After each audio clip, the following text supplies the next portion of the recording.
To those asking, magkano magpa-design and estimate for building permit requirements? Ito po, bibigyan ko kayo ng tips. For architectural design, kasama na po yan yung perspective, 3D drawing, electrical plan, plumbing, mechanical, floor plan, elevations, cross-section plan, site development plan, at etc. with sign and seal by the following engineers: civil, electrical, and master plumber engineer. Nasa around 10,000 po yan per floor. Architectural, complete set na po yan ng architectural.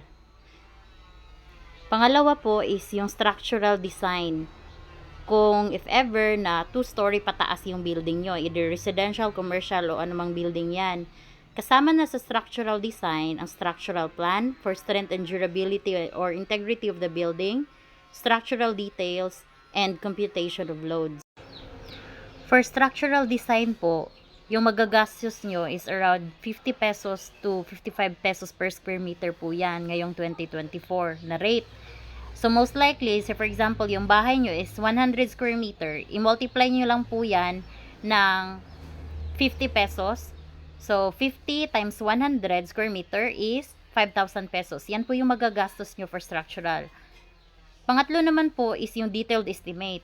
Kasama na dyan yung bill of materials, yung estimate of structures, at yung construction schedule or PERT CPM and S-curve. Amounting 5,000 po yan. So, from architectural, structural, at detailed estimate, magre-range po yung magagastos nyo from 10 to 30,000 pesos. Depende po yan kung gaano kalaki yung bahay, kung 1 story lang ba or 2 story. Nakadepende din po yan kung saang location nyo ipapatayo ang bahay nyo or yung building nyo. Dito po sa probinsya, sa Mindanao, most likely nasa 10 to 30,000 po yung magagastos nyo for the plans or requirements ng building permit po. Hindi pa kasama yung building permit processes. For more details, you can visit us at JAF Construction Services po sa Facebook page namin. You can also send us a message para mabigyan po namin kayo ng idea kung magkano magagastos nyo for your building permit requirements. Same din po yan sa Luzon or sa Visayas.